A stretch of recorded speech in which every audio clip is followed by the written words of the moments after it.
Thank you all for being here. My name is Ted Dabrowski, and I'm a common sense conservative and a candidate for governor. I am also the son of a father who emigrated from Poland and a mother who emigrated from Ecuador. So I have deep empathy for the immigration and the process. My parents were both legal immigrants, and they both became citizens. So it's a very, very important and issue for me what's going on in this country. One of the things my parents taught me about America is that everyone is treated equally under the law. Unfortunately, that is not true in present Illinois. Governor Pritzker has declared some people don't have to follow the law. Rather than working with officers to enforce the law, Governor Pritzker has declared he would do everything he can to protect the people who have broken America's laws. He says, if you come for his people, you come through him, in a direct challenge to federal law enforcement. It's easy to talk big when you have security 24/7, taxpayer-funded security, like the governor and Chicago's mayor, both partners in these sanctuary policies and hostility towards law enforcement. Unfortunately, Brian McCann's brother and Joe Abraham's daughter were not so fortunate. You will hear from these gentlemen momentarily. They're here to tell the stories of their beloved who were taken by illegal immigrants, the crimes, and who should not be in this country and who should not be protected by Illinois government. Which is why today I'm announcing that as governor, my top legislative priority will be to repeal the sanctuary state law, and in doing so, restore equal justice under the law in Illinois. As governor, my first responsibility is the physical security of Illinois families. That means, for starters, I want to prevent crime where I can by directing law enforcement to remove threats to the public safety where they can. This sounds like it should be obvious, but in Illinois, it's not. We're not doing the obvious, common sense, decent thing under this governor, and that will change if I'm elected. One other matter that pertains to everyone, including the protesters who've surrounded this facility in Broadview over the last several days. There's no justification for using violence to advance your politics, obstructing law enforcement in the commission of their duties, assaulting officers, and vandalizing government property are all illegal acts. The people who commit these crimes should be arrested and prosecuted. This is particularly important to state and restate today after this morning's news of a shooting in Dallas ICE facility that has claimed the life of at least one victim. There has to be consequences when people cross the line of peaceful protest. Furthermore, the vulgar, profane, and false aspersions that have been cast on law enforcement officers, as well as ordinary citizens who want to see laws enforced, those things have no place. Not if you want constructive dialogue. Constructive dialogue is my desire.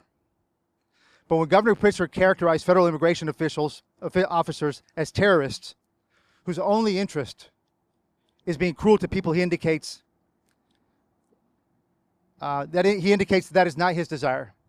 Calling our federal law enforcement terrorists is not constructive.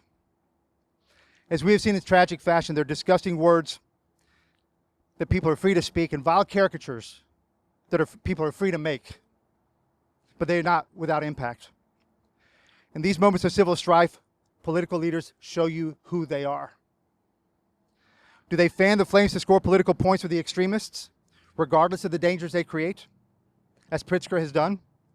Or do they call for reason, the rule of law, and peaceful coexistence to prevail? That's a choice each of us have to make. Governor Pritzker has made his unfortunate choice, and I have made a different choice, which is why I'm here today. A couple points that I want to make. All this chaos that's going on here in Chicago and the crimes that are going on are all preventable.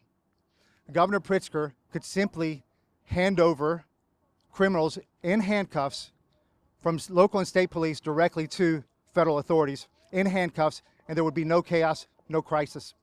But he's not doing that. Instead, he's protecting them, he's harboring them. and that has to change. Number two, it's important to understand how extreme Illinois is in this law. At the other extreme is Florida. Florida mandates cooperation between local law enforcement and federal authorities. It's mandated. They must.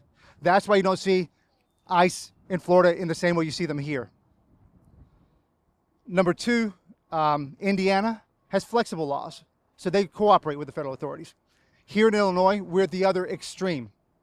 We prohibit cooperation between local authorities and the federal government. And that's why we're having this problem. Governor Pritzker could end a lot of these problems simply by cooperating with federal authorities. And number two, work to get rid of the sanctuary state laws that are harboring criminals. With that, I'm going to thank you all. With that, I'm going to pass over to Joe Abraham. Joe Abraham lost his daughter, and I'll let him tell the story. He's an angel family, but he lost his daughter to an illegal immigrant in a car crash. And Joe, please. Yeah, hi, thank you. In January 2025, my daughter was in a vehicle with 4 other women.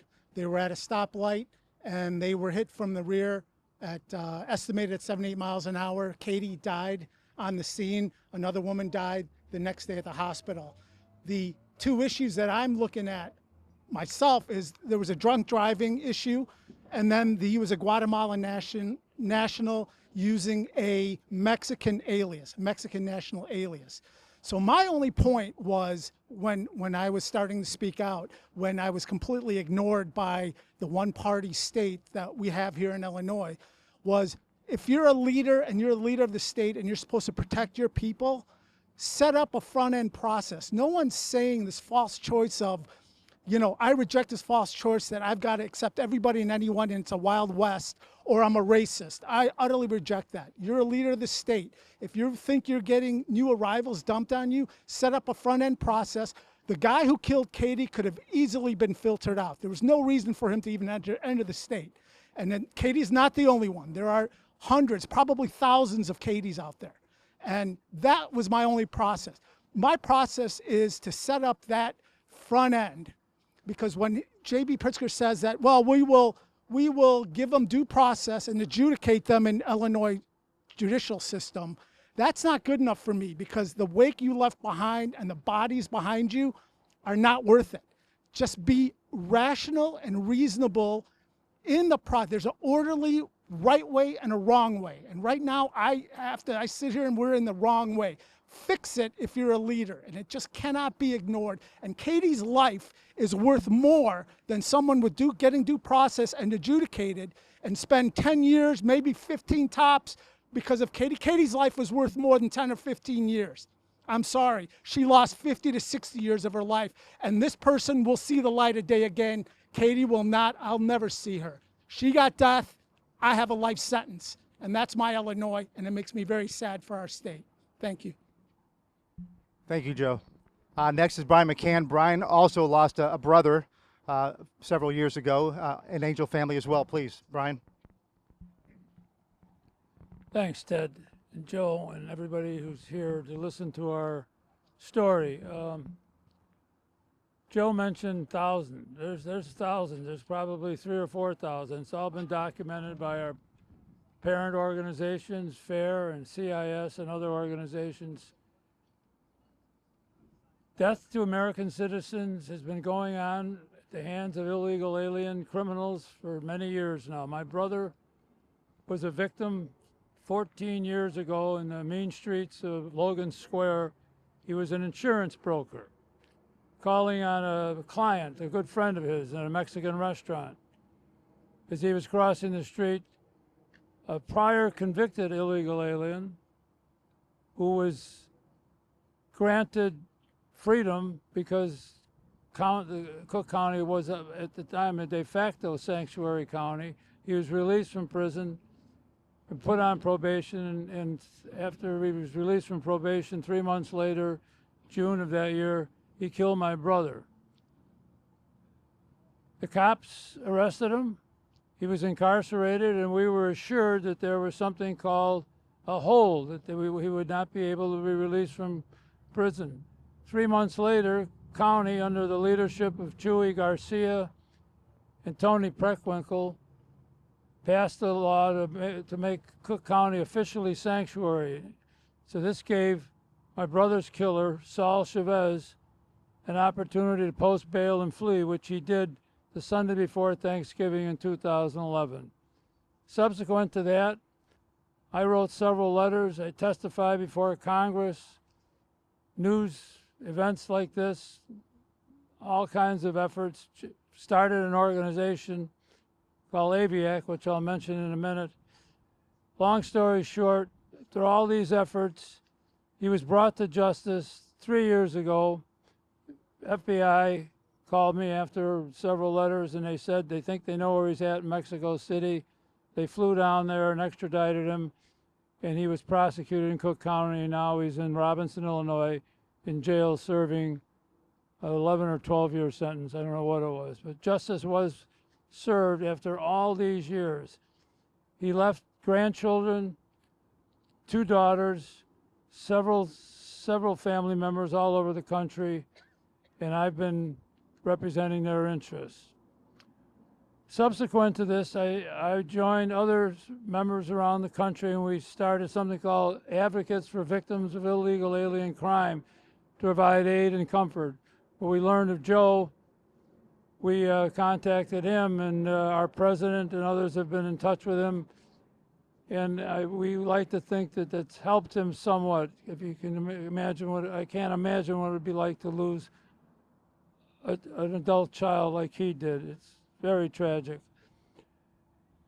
We're also here today to support Ted's candidacy and his want to repeal the Trust Act, which we think is foolish, absolutely foolish.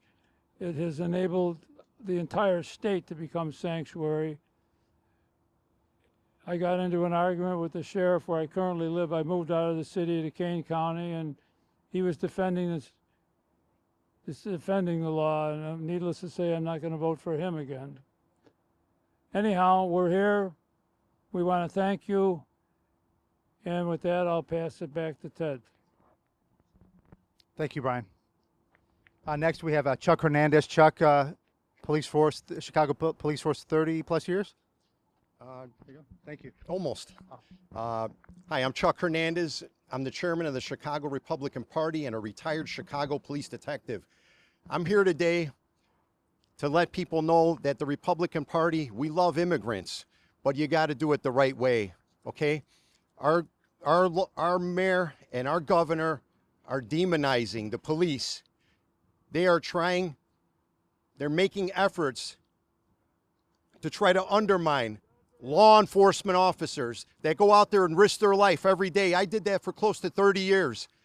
These are men and women who love our city. They love our citizens. They want to keep you safe in every neighborhood, from South Shore to Pilsen to the Northwest Side. We do our job every day, and they do not have the right to be demonized. Mayor Johnson, I'm calling on you to resign. How dare you say law enforcement is a disease while you're surrounded by 150 Chicago police officers to protect you and your family.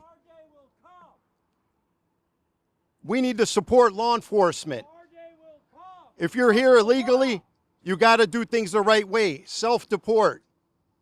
I stand with these people here that have been victims of crimes. There's many people that are victims of crime. We need to stand with them. President Trump, I want to remind you, President Trump won the male Hispanic vote in this country.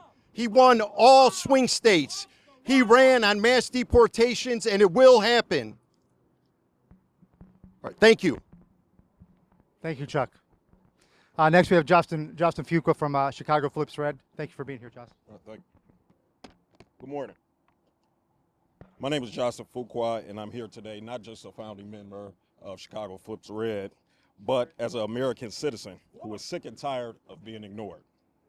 We are here standing together today, black, white, and brown, because the truth is, it doesn't matter what race you are or what neighborhood you come from. When our leaders choose to protect criminals over citizens, when they side with illegal immigrants who commit crimes instead of those of families who bury their loved ones, we all lose. The so-called Trust Act has turned Illinois into a sanctuary state, not just a sanctuary for law-abiding citizens, but like sanctuary for those who break the law. Families across this state have paid the ultimate price. And many families have buried their sons and daughters because of politicians like Governor Pritzker, who rather score political points than protect the people who they swore to serve. Let's be clear. We should not have to fight both criminals in the streets and our elected officials in Springfield and City Hall. But that's just the way it feels. They've become a gang of their own, siding with lobbyists, special interests, and billionaires, while demonizing the very law enforcement officers whose job is to keep us safe. If our leaders truly care about us, they will repeal the Trust Act and end the sanctuary policies and let ICE do their job by removing dangerous criminals from our communities and our neighborhoods. Instead, they attack ICE as if they're the enemy. But the real enemy is lawlessness. It's time for new leaderships, leaders who give a damn about their people who they represent, not just the people who pay for their campaigns. Leaders who care about victims more than criminals. Leaders who put American citizens first. We are united in this fight, not divided by race or background, but bound together as Americans who deserve safety, dignity, and justice. Thank you. Thank you, Justin. Last, we have Ray Rubio. Ray has a Spanish-speaking radio station. Please take it away. You're going to do something in Spanish? Yes. Okay, please. Yeah. So I'm going to speak in Spanish, so that guy doesn't understand what I'm saying, okay? It's for my Latino community anyway. Estoy aquí para apoyar a Ted Dabrowski porque es un buen candidato para gobernador. Él es un hijo de inmigrantes y por eso tiene el corazón de inmigrante y entiende las leyes y entiende los inmigrantes mucho mejor que el incumbente. Así que ustedes, los latinos que están escuchando y que me están viendo, voten cuando vengan las elecciones por Ted Dabrowski. Gracias. Thank you. Thank you, Ray. Muchas gracias. So I think we'll open up to questions if you guys have some questions.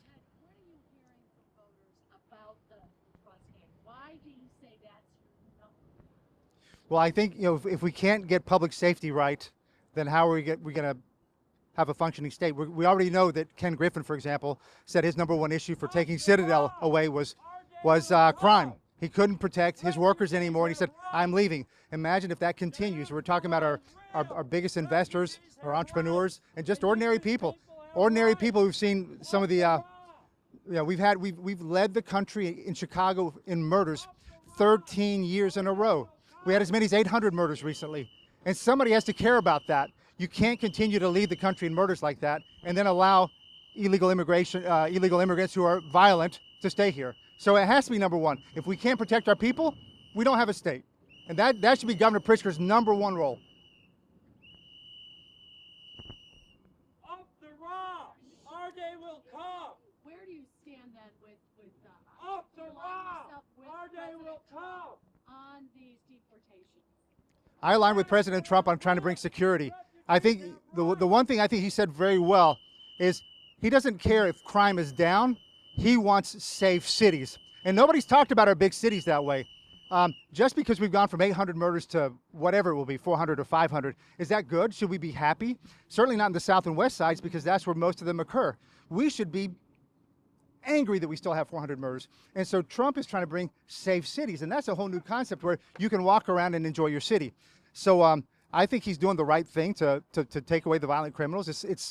Look, it wasn't his fault that the border was open for 4 years and 12 million people came in. And with those 12 million came in a lot of criminals. I don't know how many, but plenty.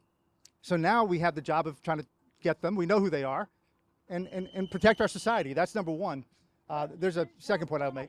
What do you say about the concerns that some of these residents have for the way this is carried out here locally and across the nation? Listen, we always have to do our public safety work correctly, constitutionally, protect people. But remember, I get that question, but I think people forget the other question. What about the family members of these gentlemen here? Did anybody ask that question? They don't get asked that question very often. I think that's the more relevant question. What are we doing to protect are everyday Illinoisans, and we've forgotten about them. And listen, when 12 million people come in with the borders wide open, nobody knows who came in. It's put the burden on us to figure out who they are and how to, how to apprehend them and of course prosecute them. What percentage of illegal immigrants are causing Refugees have all of rights. the crimes in Chicago? Yeah. Do you have that answer? All right. I don't have that answer, but I think we're going to end it there. Thank you very much, everybody.